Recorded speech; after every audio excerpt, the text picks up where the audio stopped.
I mean, she'll be able to see. I'm back and I have all my functionality. Yay! Woohoo! Okay, okay. So we are recording and let me go here to today's topic. I think that you both are in concept statement development. And am I right? I'm finishing the schematic design, but I have started the concept statement. Oh, awesome. And then, so I'll answer some questions about that. And then we have a little bit of design development and a floor plan for that we're working on for the rest of the semester. So, so let me just shoot some questions back to you. Let's go back here. Let's go to the concept story. Do you have any questions about what you're looking at on my screen or on Canvas or? No, I don't think so. Okay. I recorded last week's session where I just kind of walked through how you tell a story from the user's point of view. And if we were, if this were a much longer class or we were really working on a project together, then we would also flip the story and we would tell the story of our business from the standpoint of the people who work there. So we're only telling half the story with this as a restaurant concept because, as Audrey can probably attest, you always want to know how the users are going to access your restaurant and how they're going to actually interact with your environment and what is their experience going to be. So that's always like one side of it. But then the other side of it is, does this restaurant actually work so that people can get the product out? So, and honestly, you could tell the story for this assignment in either direction you wanted.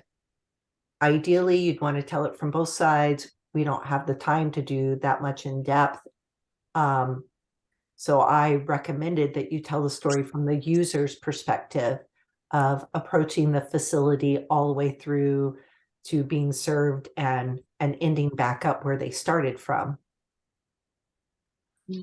But Okay. but the other side maybe is when you are working there, if you're the owner operator of a small establishment, when you get to your facility in the morning, how do you receive your deliveries? Is there an accessible place for your deliveries to arrive? When from that point of arrival, where do you intake your deliverables, whether that's cold deliverables or if it's just regular stock or whatever it is? I worked as a produce manager for a boutique style grocery store, kind of grocery store, gourmet place, health food store place. And so I had to take the deliveries, I had to unload the deliveries, I had to break down the boxes, I had to have a way of doing it, and it had to kind of work for me to be able to get it to the people who were coming to get the product as well. And I also provided the product for the restaurant side of our facility. So you always have to have that dual vision. And if you don't have the experience like Audrey's had, and even to a smaller extent, much smaller extent myself, you have to do the research to interview people. How often are the deliveries? How accessible is the route to for the delivery vans or trucks? Where do you take it from there? Where is your disposal? Where, all of those things really, really play into the design of a facility. I'm just going to kind of turn it over to Audrey and see if you have any, thoughts on what I said about that. That is absolutely true. Our restaurant that I work at does not have the best entrance and route for delivery drivers. And speaking for my restaurant, everything in our restaurant is fresh. We don't have a freezer, so we get deliveries almost every single day, multiple. We do get deliveries every single day, multiple deliveries every single day. And there's jams and having to go around people, or not having a good system and pathways for delivery drivers definitely affects the overall effectiveness of the kitchen, because when they're bringing in so much stuff and having to keep the door open the whole time, flies get in. That's a problem that we have a lot with our drivers. Them setting stuff in the middle of the walkway while they're unloading stuff, and that causes us not to be able to get around them. So yeah, that's definitely, that is something that is probably not on the forefront of restaurant owners' minds when creating, the space, but it should. From my experience here, that would definitely be something on the top of my mind if I were to ever design an actual restaurant, because it really does affect the way the kitchen works when the deliveries happen, which is very often for us. Audrey, you made so many good points. There's so much to unpack. One of the things that I want to address is there's like three main points building on what you said. The first one is that oftentimes students and even professional designers are only looking at the aesthetics of the restaurant they're designing. And then they may do some sort of cookie cutter kitchen layout that, there's lots of sort of universal design layouts for the kitchen. But as you're pointing out, one size does not fit all.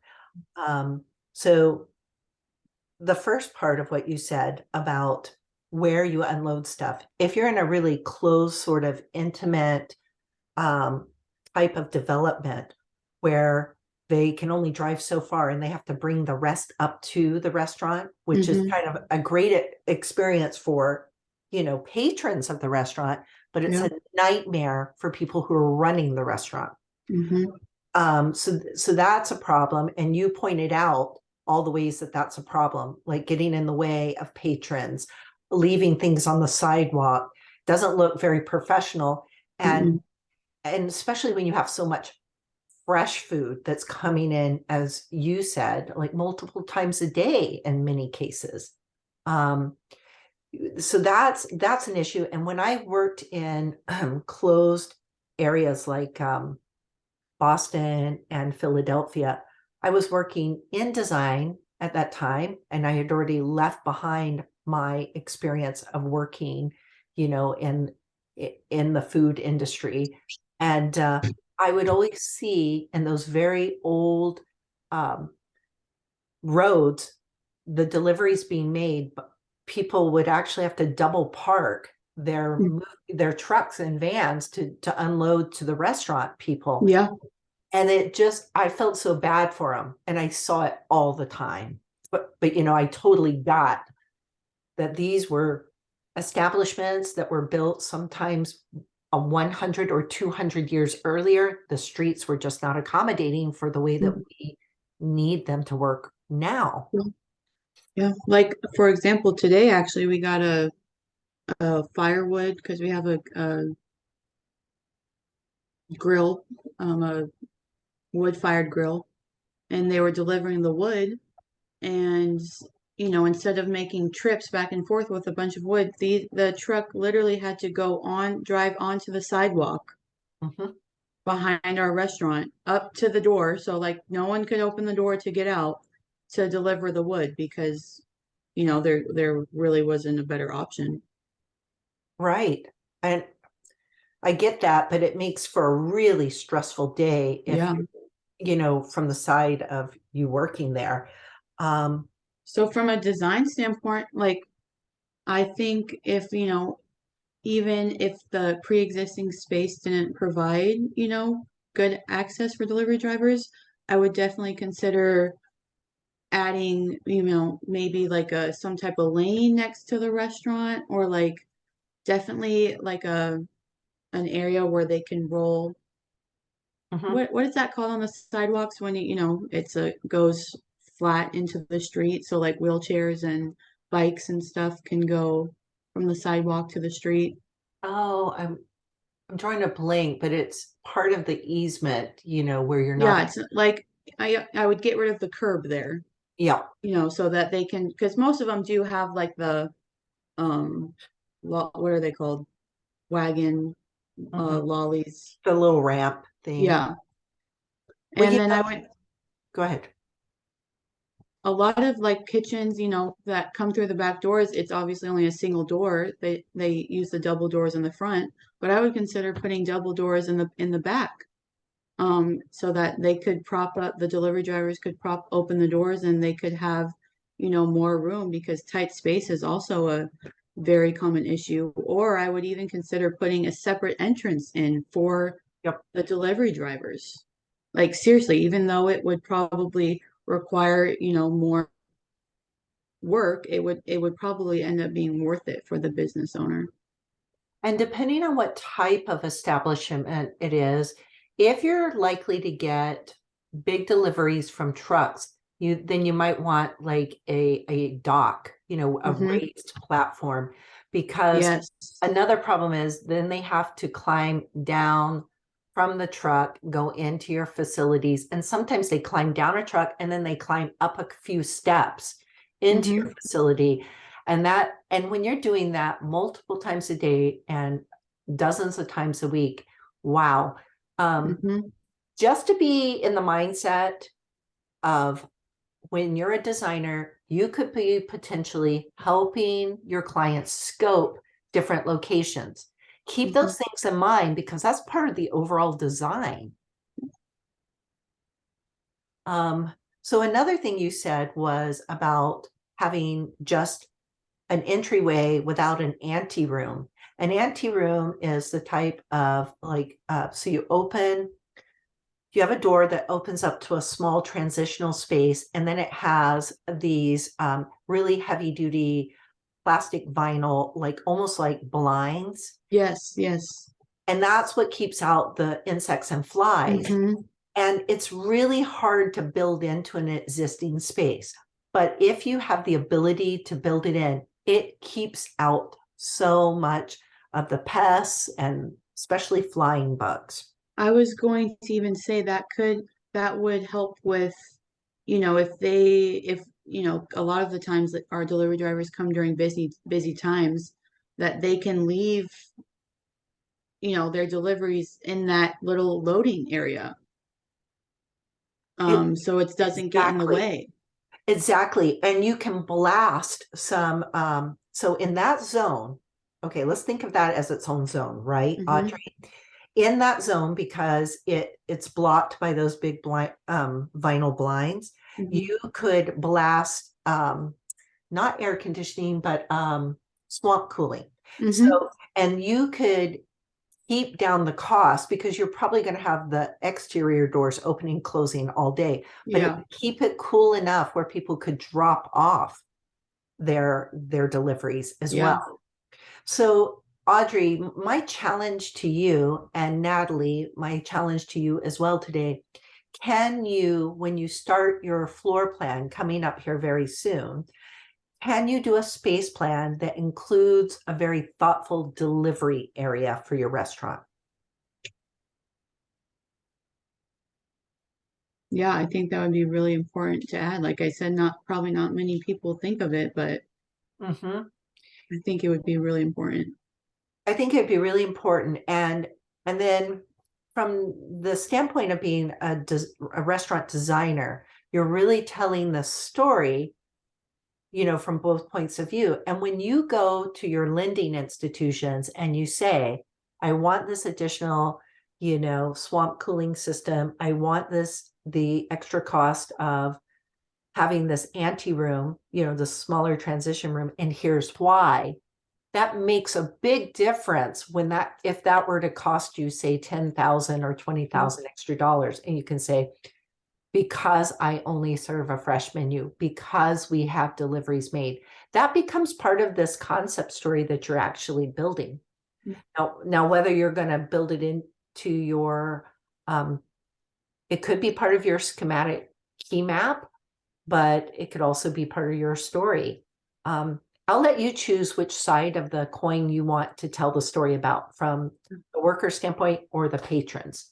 I think most everybody wants to talk about it from the patron's point of view, but the next time, as I work on this project myself, for future students, I'm going to also tell the story from the reverse point of view, because it's probably even more important in some ways. Mm-hmm. Well, I have something that maybe, if it's okay with you, after class or whatever you think is appropriate time. I was actually able to sit in on, my dad is opening a restaurant in California, and I got to sit in on a Zoom meeting with him and their interior design company. They presented to him their initial design plan for the restaurant. And I got to sit in on it, and I took screenshots of all the slides that they showed. So I could show you guys, and it could kind of be helpful to the project that we're using right now. It was really cool to sit in on them actually presenting their actual designs for the first time to the business owners. So, oh, I couldn't think of a more exciting thing to share. This doesn't really usually happen in classes. Do you have it up already? And yeah, I have it on my screen if you'll allow me to share my screen. Would love it. Okay, sharing is on. Teach us something. My dad was like, do you want to just sit in and see how they do it? And I was like, yes. And I want to be able to show my class. That is so generous of your father. And I love to see the work of talented individuals. Okay, can you see? Oh my goodness. Cool. Yeah, So go ahead. for a little of background, and you're recording, right? So the Yes. others can see this too. Yes, thank you. For a little background, this is a new restaurant in Pasadena, California, and it's called Pane Bianco. They do have a restaurant here, but it's a very small sandwich shop. And in this new restaurant, the concept is that it's mainly counter service and to go. They will have some dining in options, but it's mainly counter service and to go. So this is the presentation from their interior designers that they presented for this was the first initial presentation. They're going to follow up with the changes that my dad and the other business owners suggested, but this was their initial concept introduction. So this is their concept statement, and it was very cool. I noticed that this was very similar to the projects that we have completed at Scottsdale Community College. So it really was giving us real life experiences. So this was their first slide. This is their concept idea. And I'm not quite sure. The quaint craftsman with its quality woodwork and general charm attracts the urban homesteader. Weekends are reserved for home projects and hikes on a nearby trail. Wild flowers are gathered to adorn the farm table recently acquired of the Rose Bowl flea market. Evenings are spent tending the garden and gathering surplus tomatoes to share with the neighbors. So I think that's kind of the vibe, like the ambiance they were going for in their design. That's not really very direct to the restaurant, but it must be the concept for their design. So the 100%. next slide is some of their mood board and inspiration pictures. It is a slice. They will be selling mainly slices and Italian inspired sandwiches. So pizza slices and sandwiches. And my dad's restaurants overall have a very rustic and kind of authentic feel to them. So he did like that their mood board that incorporated, the pizza, wood is incorporated a lot in all of their restaurants. The to-go containers, like I said, because it's mainly going to be used as a to-go restaurant. And the brick is an inspiration for the pre-existing building that they're building in, is mainly all exposed brick in the building. And then they presented their interior elements. Like I said, the pre-existing building is very supportive of their design elements, the wood, the exposed beams, the kind of just open concept, everything. So they did really like how their elements were displayed as well. And here's their lighting concept. Again, very rustic, as you can see, with the pendant lights and what are these called? Track lighting. Yep. It's all the restaurants are kind of not too bright, so that really sends the ambiance. And then this is their perspective for the entrance. Wow. So I got to ask them what program they used, and this was SketchUp. I can tell it's SketchUp, and they did some Photoshop in it as well. So you can see, just by this, it's not a big space at all. So this kind of fits what we're doing right now, a small restaurant design. As you can see on the left over here, the iPad showing that this will probably be the to-go counter. There's another one over here. Like I said, some indoor seating, but not a lot. And then the big thing that my dad wanted for the restaurant was the open kitchen, which you can clearly see here. Almost everything is on display. Fabulous. And then here's another perspective from the front counter. You get to see a little bit more of the kitchen. This big island right here, which will be used for the to-go and ordering at the counter, that is already there. None of the seating is in the restaurant right there, but this and every thing in the kitchen is already there. So they're trying to make use of what is already there. So this will be used mainly to pick up to-go orders over here, place orders over here probably. And you can see the color, they have blue going a lot in the restaurant, as well as the wood and kind of rustic tones. And then here's their finishes, furniture, and equipment option. They presented a couple different options. So this is option 1. Again, you can see the rustic wood tones, exposed brick. And then this is to go along with the first option. This is what mainly would be used in the dining room. The big wood table, metal chairs, again, more wood, more open concept. The metal bar stools my dad really liked. This is their material palette that they showed. A lot of these were pre-existing in the building. So like I said, the wood, this dark blue that you saw in the perspective drawings, that blue is already in the building as well. And then they added this, this is the company that my dad's restaurant uses for their pizza. It's their own company. So this is something I said to my dad. They added this to kind of show how it would tie to everything. But me personally, I thought that nothing really tied the can to the materials.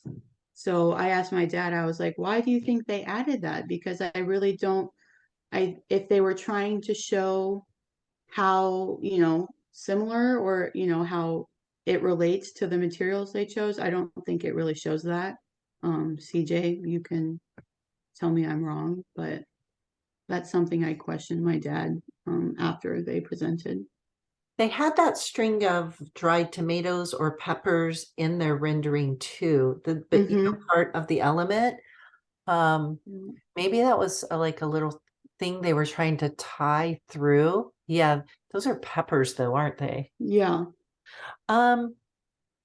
Audrey, I think all of this is so wonderful and successful, but maybe you and I would take that out. Maybe it was just to show brand recognition. Yeah.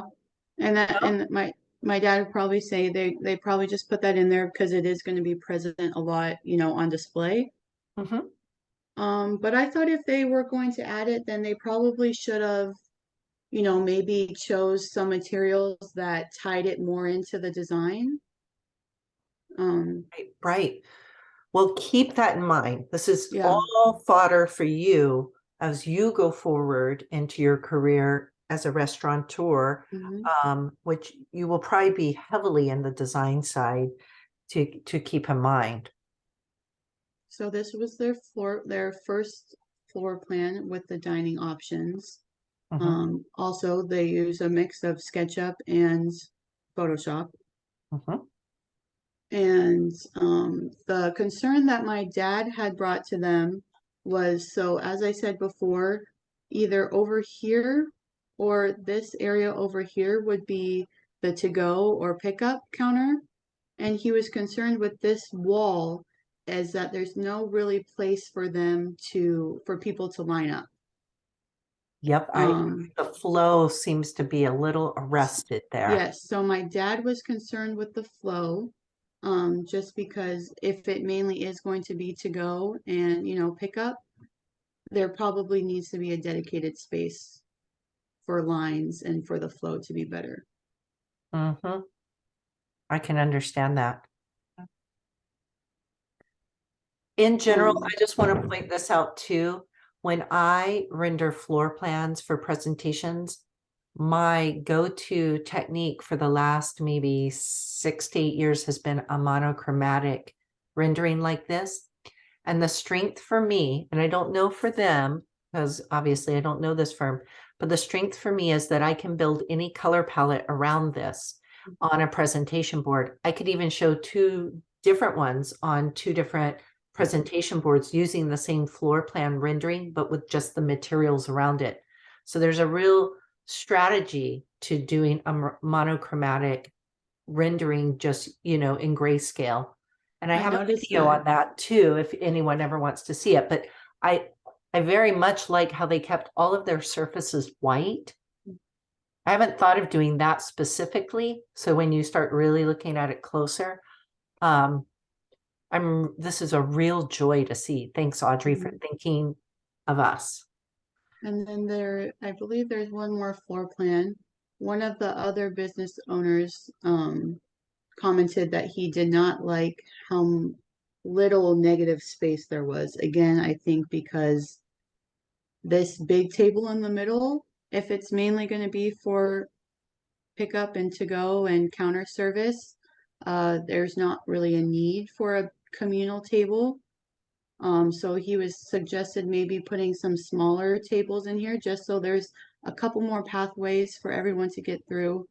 So he commented on that. He did not like how little negative space there was in the dining room area. Well, thanks for remembering that. And just as a side note, that there are some regions of the United States where communal tables work really well, like down south, for example, in the Southeast. But there are other areas where people do not like sitting side by side with people that maybe they don't know. So unless you bring a large party, then you're going to be sitting next to people. So then I appreciate the owner's comments about not having the flow between the tables. And then you also run the risk of, is this a region of the United States where communal tables work well? Or is this part of the Western United States where people like their space more. Yeah.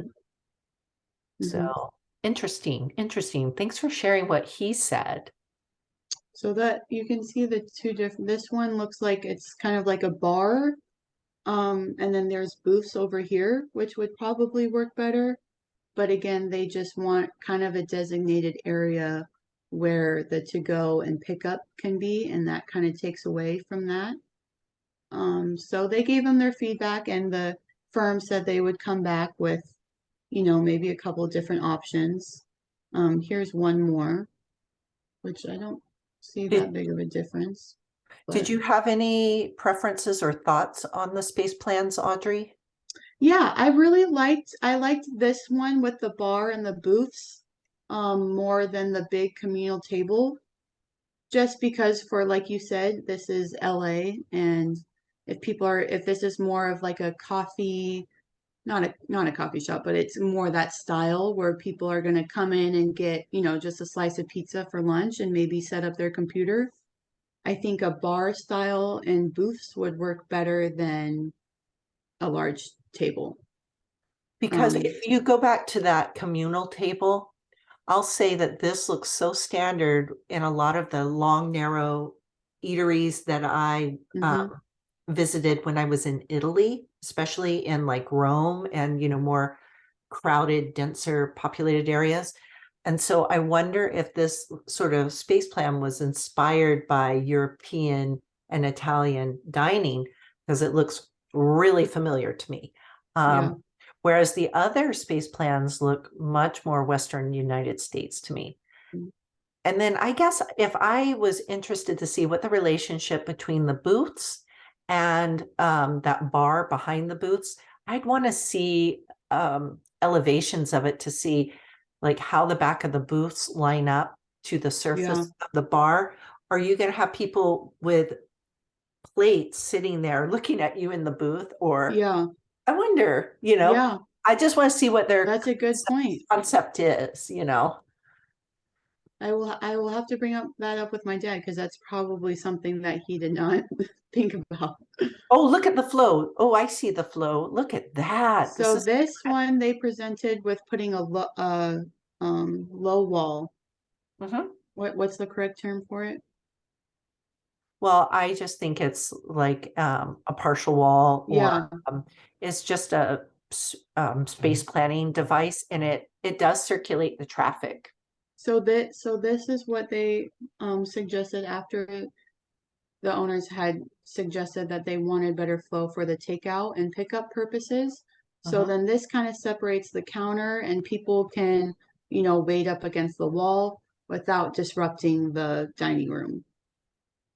And then you can see they have a little bit of different table options along this wall, smaller tables, but they still do have the communal table here. And again, this was a better option, but the owners still were concerned about a little negative space in the dining room, and thinks that there should probably be a little bit more space just for traffic areas. This is interesting because this takeout area, that's where that C shape is, right? I see the problem with the flow. What needs to happen, in my opinion, is that part of that needs to be flipped so that workers could walk up on the left side, and there could be more of a bar on the right side for people to line up. And then they could line up, going across the top of the partial wall. And then if they had a little countertop, if like, just even if it were mirrored, seat were mirrored, then they could walk down and out. Like it could be more of a circular flow like that. And work surfaces too. I think I see that. I think that should be mirrored, in my opinion, and it would work really well. It needs all of your help to give to the designers about how you use the space, because they could fix the shape really well for the takeout. But then the next step is, again, that flip side of that story. How are you all bringing the food in? How are you, from which direction is it coming? yeah, it's gonna, but Yeah, it's so that was totally concerns doable. that they had, and Mhm. hopefully they, that when they send it back, I can get a copy of that and we can see how they fixed it once Mhm. it needed to be revised.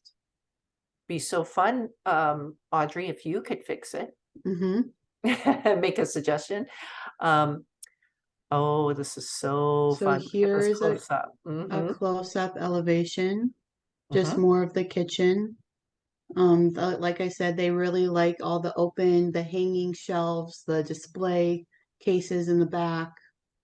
They really like all of that. So that they definitely liked the kitchen part of the design. Easy to clean. And that was all that they showed today. I think they had another meeting set up where more detailed will be shown, but that was it for today. And I just really wanted to share that with you guys. I could not be more pleased to get to see that. That's very exciting and really relevant and Mhm. on trend, and it covered everything, the concept, the The mood FF&E, boards. the mood boards, the space plan, the why you really need multiple space plans, Mm-hmm. you know? Yeah. So that's also why I want to show my classmates, because it really was like that was exactly what we had done in some of the classes for, you know, concept for design ideas. So I thought that was pretty cool. Oh, I think so too. And it underscores why I want you to go through the process of really digging in deep in the beginning part of your project, because you get to know your project very well going through all these steps. And even if, we've run out of a little bit of time, ideally, I would like to have a floor plan. And, we saw from Audrey's, the professional examples she shared with us, they had 3 or 4. I mean, that's even better. We don't have time to do that in a class, but we should, as an instructor, I should make time for that. Students should push themselves to do variations, not whole complete different floor plans, but variations. And then if you could do a concept perspective, even in simple SketchUp, I thought that those renderings were really effective. Mm-hmm. I mean, I think that's what you pay designers for. The presentation that you shared with us is appropriate and a high level. It was lovely. So if we could all shoot for that as designers, we're shooting in the right direction. Yes. Thank you for letting me share. Oh my gosh, the pleasure is all ours, isn't it? Yeah, thank you for sharing. Mm-hmm. And Any hopefully when they send back the revisions, I will get a copy of that to show you guys to see what they changed. Yeah, I think that would be super fun. Any questions for Audrey? Daisha, did you, I think you came in early enough. You know what Audrey's presentation was about? Yes, I caught the whole thing. It's pretty cool. Yeah.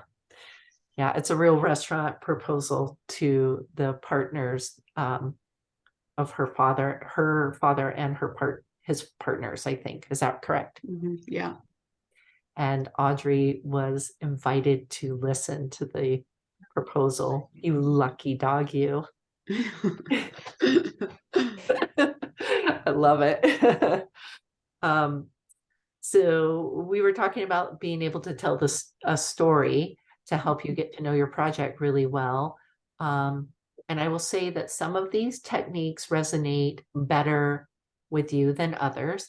As I said, concept mapping was really hard for me for many years, and I've gotten better at it. But I think I actually even prefer the story, telling the story. It helps me nail down really how a restaurant's going to work from a patron's perspective. But as I started out saying, Daisha, I don't know if you were here for this or not, but it's always worthwhile to tell it from the perspective of the owner operator too. Like, what do you do when you get there in the day? How do you receive orders or, deliveries? how do you stock your things? How do you prepare your food? You know, just all of that. Like when you're preparing a to-go order, where are your to-go containers? Where's your garnish? Where's your, all the things that go with that is perhaps different than when you're serving the patrons in the space. So this can be really complicated in some ways, complex, depending on how wide a scope your restaurant has. And that's the other reason that I wanted you all to keep your restaurant concepts for this project really, really basic, keep it narrow, because there's still a lot to define when you keep it narrow. And then yet one other way that as you're working this week would be that you can get a lot of different examples to look at that might help you to define what the space could be if you're working with a client who has no idea yet where their location is going to be, or exactly what the design approach is necessarily going to be. But I think if you're going to show all of these examples, you also need to have your concept statement here adjacent to these so that you can start to make some visual connections with what the statement is suggesting. So, we discussed this last week, and here's the video from that live online class session. And then this week's assignment is the design development portion. And the video that we're recording right now will go under videos here. So I'd like to talk about this document here if you're all amenable to it. So I do want to provide time for you to work on your concept stories. Would that be a better use of your time tonight? And then we hit design development next week, and the week after our floor plans. How would you like to proceed?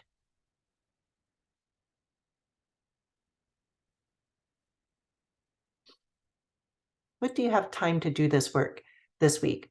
I only received one concept story so far, and that was Abir's, and she's out of town, which means the three of you, in addition to Marcy, will need to still work on this project. I think having time tonight to finish it and then going over the development part next week would probably be more helpful. I agree with that, just so everyone's caught up and everything. And here's why I agree with you, because if you rush to the design development, that's another big document next week. But once you get through this week and next week's documents, you'll have your blocking diagram, then you can do your floor plan really quickly. Yeah. And if I would love to do one for us to record, I would love to do one on the screen if you would like me to. Yeah, that would be helpful. Yeah, I think it would be really, really fun. So I do need to give you some, I can't always just be lecturing to you because you're working advanced students. This is supposed to be a lecture and lab time. And so sometimes I do need to be mindful that you need some time to work. But I just want to say that you're either going to be doing these two documents for the concept story. I usually write out what I think is going to be the story. And then I copy this on a second artboard. If you're doing it in Illustrator, it could be another slide. If you're doing it in PowerPoint, it just depends on what program you're most comfortable in. But then I replace the words with some images. And then the words that were in the center of the circle just go outside the circle. So we still have a description matchup. So, even if you just end up with the one with pictures and words, that's fine. I personally always need to start really basic before I can go to the pictures. but I'm going to let you try to work it out for yourself what the best process would be. Now, you're either going to do this concept story, or if that's too difficult for you, you could do something like this instead. So what are the examples that we're looking at? This is a 24 by 36 poster. So that's how big this baby is. And then my concept statement is here. At the end of the exercise, whether you do this one or you do this one, or you choose to do both, that's up to you. You just get credit for one. But if you need to have a concept statement written out. I need to be clear what your concept is to be able to refer to it in next week's design development package. And then at the end of the semester, we're going to end up with a really good space plan and hopefully, maybe a rendered floor plan, or for someone who has a lot of time on their hands, maybe they can do a SketchUp model. I'm not holding out hope because most of you are slammed with classes and time. And it's the most important thing is for me that you learn the steps to get to know a project really, really well. And with Audrey's example that she shared with us, I think that corroborates, our process and what you learn at SCC. Okay, well, any last questions?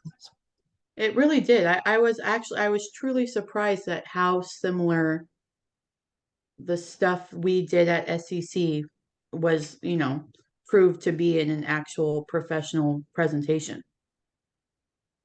So, I mean, that just shows you how amazing the program is that we're in, right? It is a center of excellence for a reason. And I do think that we try to provide the same message and real world experience. And it's good, though, that we get the opportunity to align with a professional presentation like the one you brought to us. That's pretty incredible. It's like having the firm in our class session tonight with us, in my opinion. And you did a good job of walking us through it. You must have remembered a lot. I took notes because I was like, oh, I want to share this with everyone, but I want to make sure I remember what they said. Thank you for doing it. I'm a designer like you all, and so I am constantly wanting to learn and understand from others as well. So, okay. So I will post this video as soon as it has to download from the cloud, and then I have to upload it to YouTube, and then I have to post it to our Canvas class. So it takes a little longer than you might guess, but I usually can do it in the same night. Okay. Questions? Nope. Not right now.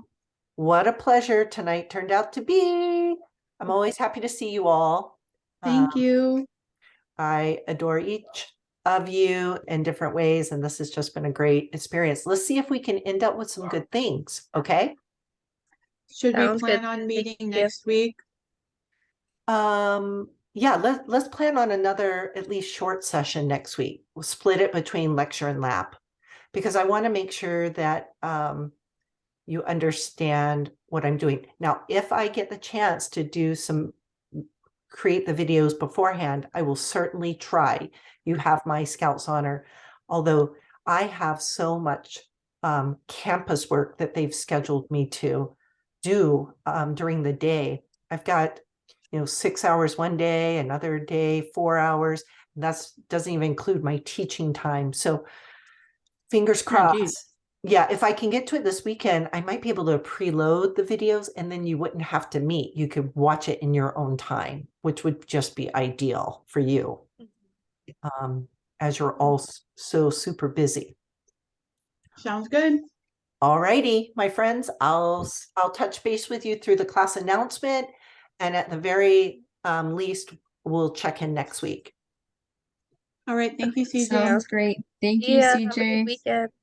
Just have fun with it. Don't be afraid to make mistakes. It doesn't have to be perfect, okay? Okay. We're not Sounds Thank great. you. professionals. We're not professionals. Okay. Not yet. Yeah, not yet. Yeah. Not yet. We're on our way. Okay. Bye-bye, everyone. Bye. Have a great night, guys. Thanks Bye. You again. too. Bye. Thank you.